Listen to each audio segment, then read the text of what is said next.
When it comes to marketing agencies, there's a lot of agencies out there, and you got to assume if we're all in business, we're all doing good work. And at the end of the day, sometimes it really just comes down to the relationship and just having that right feeling with the agency you're going to choose to work with. We can all come up with different strategies and different levels of creativity. We all know how to do the appropriate research that goes into it and determining target markets and how do they want messaging delivered to them and that kind of stuff. When it comes to creativity, some days you come up with the best ideas and some days I'll come up with the best ideas. But a lot of times I feel like you just need to find the right fit. You just have that feeling that we are going to work well together. We're going to communicate well together. We're going to support each other well together. And that relationship is just so strong, and it's got to be a win-win situation. Hello, everyone, and welcome back to the Fully Managed by Penji podcast, the podcast where we discuss marketing and business tips to help assist you in your business journey. I'm your host, Shannon, Penji's partnership coordinator, and I'm joined here today with Kevin Homer, president of Navitas Marketing. Thank you so much for coming on with me today. Shannon, thank you so much for having me. I'm excited. Yeah, it's nice to have a fellow Philly native on the show. I always love having anyone that's someone understands what living here is like. That's right. So, yeah, we're the best market in the country, I think, and let's get this John started. Oh, how do you feel about John Morgan? Okay. We're not going to touch that one. Keep you on your toes, you know? Yeah. I don't know how many of our viewers know what you're talking about with John Morgan. He comes up a lot on the podcast. Good for him. That's what branding's all about, right? I know. Yeah. You recognize that brand and that campaign, and obviously he's doing something right. So consistently on my mind at all times. He lives in there rent-free. It's actually sufferable. Anyway. It works. Whether you like it or you don't, we're talking about it, so it's done its job. That's marketing. Okay. So can we start by you telling us a little bit about your work and like your journey to this point? That would be great. Absolutely. No, thank you for asking. You probably didn't expect this, but we're actually going to start 60 years ago. We are a family business, and my grandfather started a photo finishing lab over 60 years ago. Last year was our 60th anniversary, which evolved into our family printing company, which then evolved into a printing and graphic design company. As far as we know, we were the first printing company in the greater Philadelphia market to use computers for graphic design. So that's awesome. We've been offering graphic design for probably about 45 years. I don't know that exact date.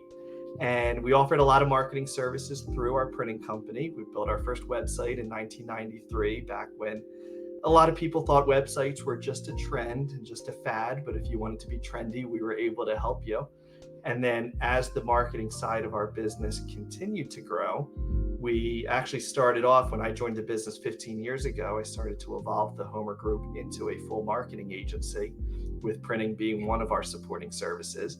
And what we found was our brand as a printing company was too strong. The market, we had a really good reputation in the Philadelphia area, and the market knew us as a printing company.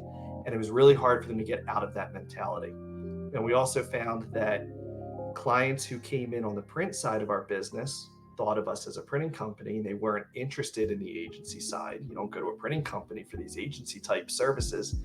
And anyone who came in on the agency side didn't want to buy their printing through us because they just assumed we were buying it externally and marking it up too expensive, all that. So what we ended up doing was, if you can't fight them, can't beat them, join them, right? So the printing company, the Homer Group, went back to being our printing company.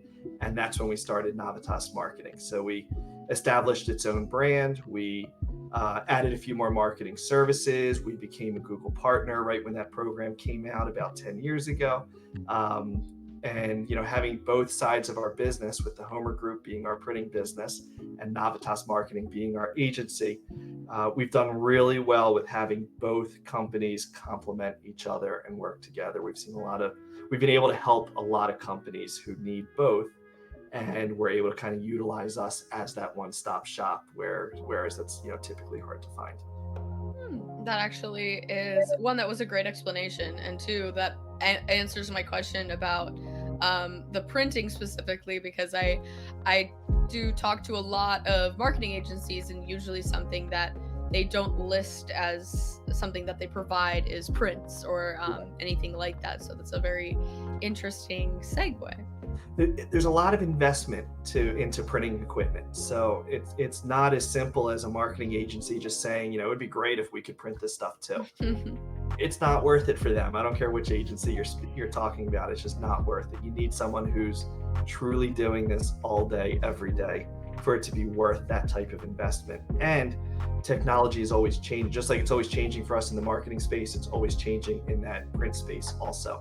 You need to have the best quality. You need to have the lowest prices. It's got to be the right balance. So, that's why you don't see it very often. But with the foundation for us being the print side of our business, we do have that equipment. We do have the expertise. And even that comes into play. Not every there's a lot of great graphic designers out there who create excellent designs, no question, but they don't always understand the printing process at the end. What kind of paper stock is it going to be used on?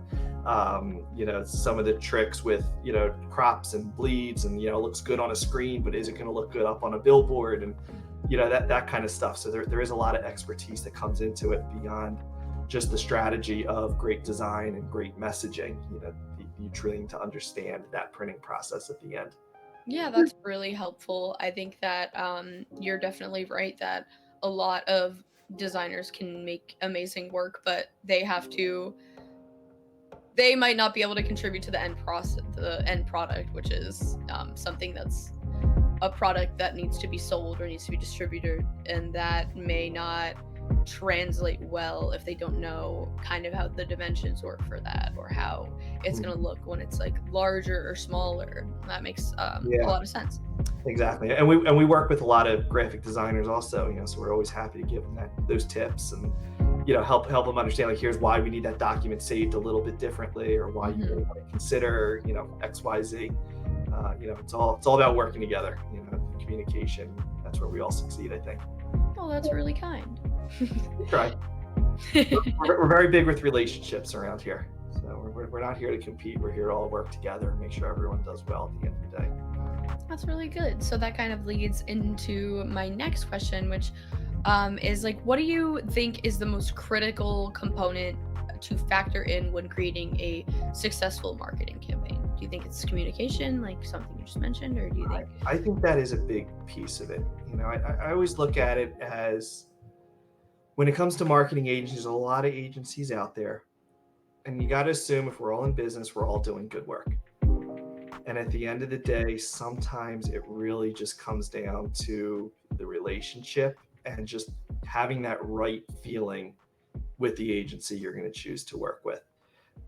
We all have different strategies, or we can all come up with different strategies and different levels of creativity. We all know how to do the appropriate research that goes into it and determining target markets and, how do they want messaging delivered to them and that kind of stuff. When it comes to creativity, some days you come up with the best ideas and some days I'll come up with the best ideas. That's just how it is. But a lot of times I feel like you just need to find the right fit. You just have that feeling that we are going to work well together. We're going to communicate well together. We're going to support each other well together. And as I said before, at the end of the day, that relationship is just so strong, and it's got to be a win-win situation for both the client side and the agency side. We need to work together to succeed. And at the end of the day, the agency's not going to do well without the right types of input from the client, and the client is not going to succeed without having the right agency in place. Yeah, that's definitely true. I think that to have a good relationship with an agency and a client is to be as communicative and as transparent as possible throughout the process, because I think that one, obviously the client wants to know what's going on. Maybe they might not pay attention as much if they don't have to put any kind of input, but it's still important that they know what's going on throughout the process, and that even if they choose not to pay attention to some part, they can go back and check that out, because I think that shows that you're willing to be not only transparent, like I said, but also just honest with what you're doing at all times, and that guarantees a more satisfactory ending to the campaign. or depending on the campaign, hopefully it never ends. Right? Yeah, that would be great, just forever. That's the ideal, or a referral. Right. There you That's go. always the best. That's the best for agency industry is referrals. It's the best compliment you can get, whether it's a review on Google or a true, introduction to somebody. That's how you know you've done a good job, when they've referred you to someone else. Exactly. I don't even want to recommend a friend for a job. I'm terrified they're gonna do bad, and then it's gonna reflect on me. So, it is a really big testament to how good your work is when you're willing to recommend it to someone else. Yeah, and that is a real thing. Everyone's got a different opinion about working with family, working with friends, recommending family or friends. Because it can get you in a sticky personal situation if things don't go well professionally. That's for sure. Exactly. It's scary to have someone else's actions reflect on you, but you always hope that it's going to be something good when you do that. So it's really nice. So could you kind of talk about one, you didn't really get into your name, which I think people would love to hear about because I already asked about it before this call, but so why did you decide on Navitas? I won't give in the secrets of what that means. But then also can you also talk about you say on your website that the business model contains two main components, energy and growth. Can you talk about how these contribute to your work as well? Sure. So good question. So when we established Navitas formally, which the service, a lot of the services we offer under Navitas, we had been offering under the Homer Group for a long time. But when we decided to officially launch Navitas, I knew I wanted an abstract sounding name that represented something, that truly meant something. I didn't want to come up with a name just for the sake of it. So I started thinking about, what is it that we do? What is it that we offer? And how do you come up with an abstract name? So I started dipping into Latin a little bit, thinking about some Latin words that sound kind of abstract, even if they're not. Well, anything related to technology was out the door, because when there was no technology back then. And I was trying to think of some different words. What do we do? What do we represent? Looking up the Latin meaning for passion and hard work, and a couple different buzzwords, thinking about different marketing words. And finally I landed on energy. The Latin word for energy was Navitas, and I said, we can create a brand around that.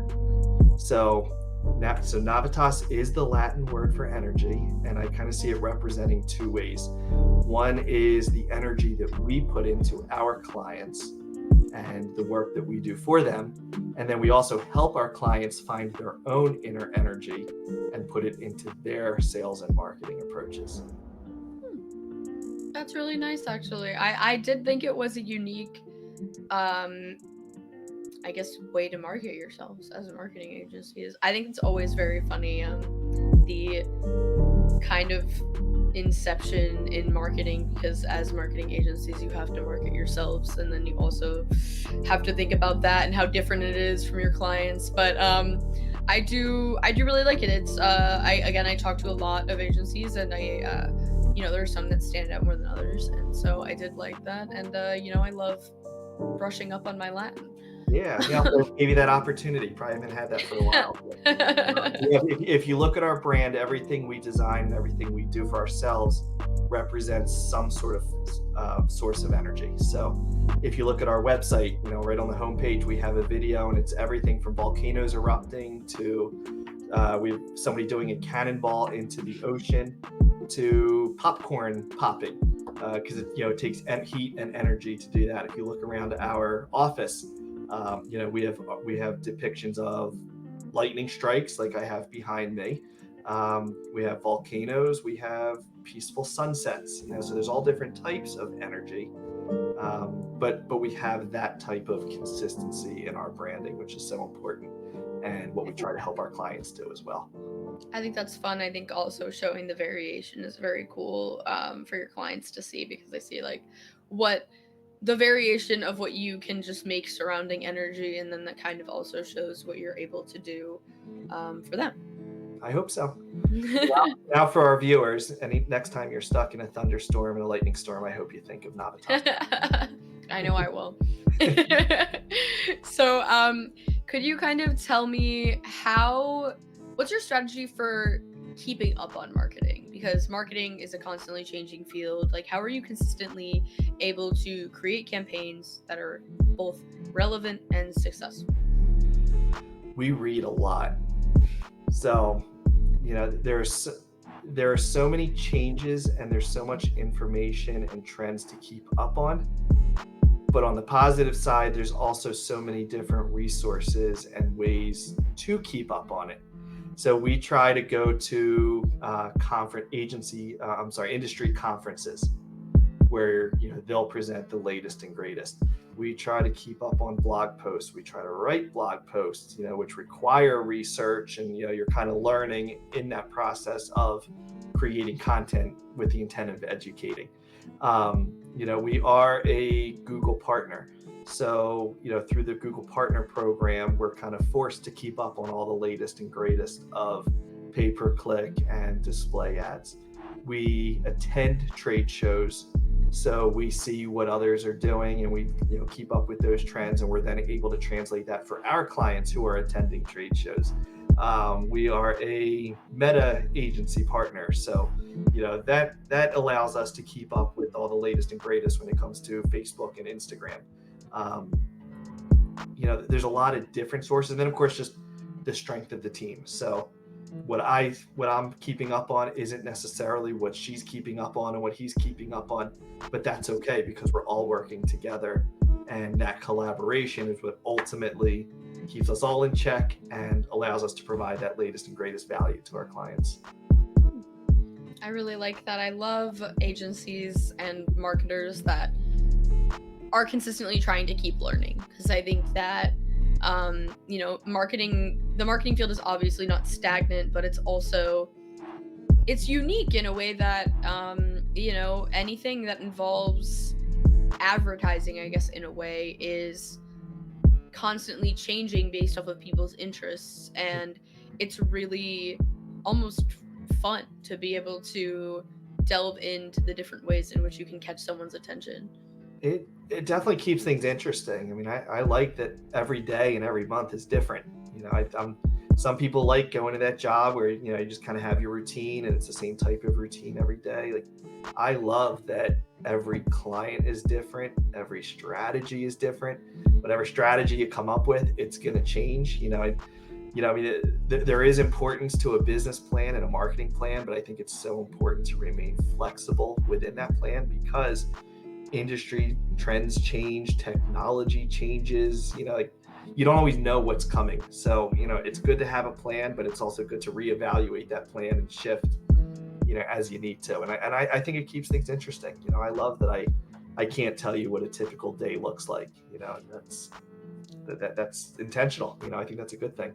Yeah, you have to be flexible in this field, and I mean, I guess in a lot of them, but I think that it's really important to be able to adapt to your clients' needs as well, because if you do, you can have a plan, and it's good to have a plan always. Obviously, you shouldn't be winging everything that you're doing, but things change constantly, especially during marketing campaigns, and it's good to be able to adjust to your client's needs during that process, because you can have a good plan that they're really happy with, but then they don't see something that they want to see, or it's not the projected results that you expected, and they want to change, and you have to pivot, and that is sometimes difficult, but it's also a great part of maintaining a good client relationship. Yeah, for sure. And that's one of the great things about having so many reporting tools at your disposal now, that you can see, especially on the digital side, you can see what's happening and make changes on the fly, even if you weren't planning to. Like, one of the things we look at when we're running a Google display campaign or a Facebook ad campaign is a term called ad fatigue. But sometimes when you've got the same ads being placed in front of the same audience for too long, they get tired of seeing it. They get fatigue. So typically when you launch a campaign and, there's some AI involved in, the learning phase of whatever platform you're in, and you start to see that things, you start off decent, and then things start to get better and better as you're optimizing, your targets and your audience and all that. But eventually, as you're going up, eventually it does start to plateau. And that's where that ad fatigue comes in. That why isn't it getting better? Because you keep placing the same stuff in front of the same people, and they're tired of seeing it now. So there are certainly times where we will launch a campaign and we think it's going to last 4 or 5 months, but then the data shows that ad fatigue is starting to kick in, and we'll maybe create some new designs or new messaging, or we got to change something up after 2 or 3 months because the data shows us that wasn't our plan, but it's just what you got to do. And the proof is there that things were going great. We started to plateau, and now it's time to pivot and do something a little bit different, because ultimately, it's all about the results. It's all about the data. Yeah, no, I definitely agree, and it's good to be able to know when that happens, like pay attention to the data and figure out when you have to do that and when you should start. Is there ever a point where you see this kind of plateau and you pivot, or maybe you decide not to for whatever reason, and it actually goes back up? You know what I'm saying? If we don't pivot, or if we do pivot? If you don't pivot. If we don't, I mean, it happens. Sometimes, when you see changes in data trends, whether things are getting better or things are, starting to plateau or go down. Sometimes it's very obvious what's causing that, and you are able to tell that it's because of this or it's because of that, and here are the changes we can make. Sometimes, realistically, you don't always know, and you're making an educated guess, but it is a guess. You're trying something, and we'll see how it goes. With print marketing, and of course I have a printing company also, so certainly not to bash print, but when you print something, once it's printed, it's done. And if you decide to make a change, you've got to redo it. That's what it is. With digital marketing, you can make those changes on the fly. So, not that we want to change campaigns every other day, but if you have a campaign going and you want to try a change and see how it goes, you make that change, you try it for a couple weeks. If it went well, great, keep doing it. If it didn't go well, then we try option B, we try something else. But at least you have that ability to kind of make changes on the fly. You can't do it too quickly because you need enough data to actually believe what you see. Mm-hmm. Sometimes we'll have clients who will ask, how do things go today? And then how do things go today? And then how, we don't look at it on that day-to-day basis. We need more data to really evaluate over a couple of weeks, how are things going? Because, if we were judging things day by day, you would never get anything done. You can't stop pausing and, changing things that often. But, you give it a couple weeks, you see how it's working out, and you continue to optimize and change as you need to. How do you communicate with clients during the process that are like that want to see evidence constantly, consistently, about what's going on? I think a big part of agency life in general is about educating the clients. So, we don't want to just give them information or give them updates, but we really try to educate our clients and make sure they understand what does this data represent and why are we doing certain things for them. And so, going back to your question, when the clients do want that, that day-to-day update, it's really just kind of explaining, I understand why you're asking this, but here's why that doesn't work. And, I don't think we've ever had an instance where someone hasn't ultimately understood what I was explaining to them, or one of our staff members was explaining. But it's just that, if you're not in that space, it's not the way you think. So, as we kind of understand, that there's machine learning involved every time you make changes, and, we need enough data to truly understand what the trends are. And, you see bad data for one day. Well, is that because the campaign isn't successful, or because the way the market and your audience, does whatever it is they do, they're just not really interested in that particular day of the week. Maybe we end up learning that we have a great campaign, but let's only run it on certain days. Or we start to see trends that we have a great campaign, but let's only run it during certain hours of the day for whatever reason. And sometimes there's logic involved that, we just kind of understand this is how our audience would think and would react. And sometimes it's following the data and saying, I don't always know why we're seeing these trends, but these are the trends and we're going to embrace what's working.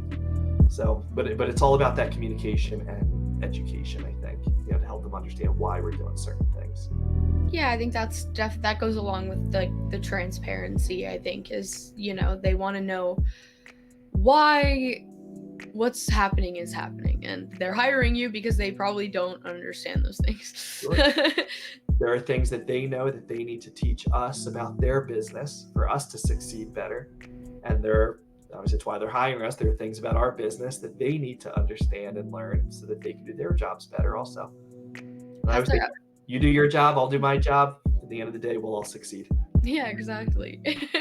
Have you ever had trouble with a very niche business that maybe was kind of difficult to navigate making a campaign for because you didn't know a lot about it? Yes, but do I say it on camera knowing that they may be watching? I mean, if it was a successful campaign, you don't have to say their name or anything. You just say like the type of industry, I suppose. Yeah, no. Or you don't have to at all. It's not necessarily from a campaign perspective. There are certain industries that are a little bit harder to work in general. It could be difficulty in how they reach their target audience. It could be just the expectations of the businesses we're working for just aren't always super reasonable, or again, going back to what we were discussing before, just don't always understand the process as well, or don't want to hear the process as well. They don't want to understand that process.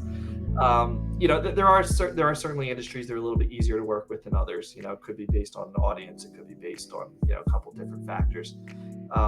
But again, I think as an agency, it's really just our job to make sure that we're remaining as flexible as possible as we go from client to client or vertical to vertical, and then just our ability to learn. We need to understand our clients' businesses almost as well as they understand it themselves, for us to do well for them. And I know that there are some agencies that specialize in specific industries, which the benefit of doing that, working with an agency like that, is that they're truly experts in that field. The disadvantage is sometimes it's hard to differentiate some of your clients, and how do you truly stay creative and strategic for each of your clients when you've got so many of them that all do the same thing and ultimately are kind of competing with each other. So I like that for us at Navitas, we're very broad and we work with so many different industries. And I think it gives us an opportunity to stay creative and more strategic for each of our clients, because we can bring something new to the table for each one, since we don't have as many clients in that specific space. But it's also a little bit more work on our part, that we've got more learning to do when a client does come in, and we have to learn what they're doing and how they operate and who is their target market, target audience, and all that fun stuff. Yeah, I think that's kind of fun though. I think that is a heavy debate that happens in the agency world, is whether to niche down or not. I think that you brought up a couple points that are usually what I hear from the side of like, don't niche down. And that's, I don't think you're really saying don't. It's just, sometimes it works for some people and sometimes it doesn't. Yeah. But yeah, I think I have a good friend, and I know we talked about should you work with friends or not, but I had a friend who he's an attorney, and they were looking for a new agency to manage their marketing, and they wanted someone. We kind of went through what I was helping him kind of evaluate their current agency and why they were doing certain things and results and all that. And ultimately they decided they wanted to make a switch, but the partners decided it was really important for them to work with someone who's specialized in the legal field. Mm-hmm. Everything they were looking for is absolutely something we could have done, and I know we would have done it well. But since that was something they requested, I said, I have the perfect agency for you. And there's another agency that we do work for. We have a lot of good relationships with a lot of different agencies, which I'm very happy about. and one of them happens to specialize in legal. And I said, if you're looking for that specialty, absolutely go talk to them. And they're working together, and I know that things have been going very well, and both sides have been very happy. So the agency is thrilled that I gave him a really strong lead. My friend and his firm are thrilled that they've seen a really strong increase. At the end of the day, like, I know I've done well by my partners and but by everyone else, and that's what's important. Everyone is succeeding. Yeah, that's So really nice. in their case, it was important that they had someone who specialized in that. If that wasn't a requirement, we would have been a great fit also. It's you got to decide what's best for you. Yeah, that's really nice. And it's also nice not to like push yourself or your industry on this person just because you like think that you can do it. It's like they you felt out their comfortability and they wanted to go a different route, and that's good that that's successful, and that you're also helping out your partners, which is really nice and a good relationship to have, because you have to be able to consider the client and like what their wants and needs are, and Yeah. it's always nice to get a new customer, but it's also nice to be able to make them happy. That may not be you, but it's still nice to. It's working, and I took care of a partner. I don't like to use the word vendor. I mean, I guess technically that's what they are. In our accounting software, they're listed under vendors, but I look at it as their partners. So if my partner is succeeding, ultimately we will too. Yeah, and that's really good. That's that's actually a very wholesome note to end on, because we are actually out of time. But Wow. Time flies when we're having fun. I know that was fun, and I know that my favorite part about this podcast, I swear I'll say this every time, people are gonna get tired of it, but learning on the podcast is my favorite thing. I love to learn. It's my, I didn't know that I would learn this much on the podcast, and that's like also fantastic. So thank you for coming on and teaching me some things. Well, you asked me earlier, how do we keep up with learning as things are changing all the time? So obviously you didn't tell us before, but now we know your answer also. Yeah, no, I definitely think that's very important in the marketing industry, and so many, I think everything, you should constantly be learning about what you're doing, because that makes it more fun. And if it doesn't, then maybe you should be in a different industry. Yes, right? And I think in the marketing world, if you're not one step ahead, you're already 2 steps behind. Exactly. Hate consuming media this heavily, but it's okay. That's how you gotta do it. Well, thank you so much for coming on with me today. I really appreciate it again. And everyone watching or listening, don't forget to like and subscribe, see and hear more stories like Kevin's, and learn a little bit just like I get to do. Thank you so much. Thank you.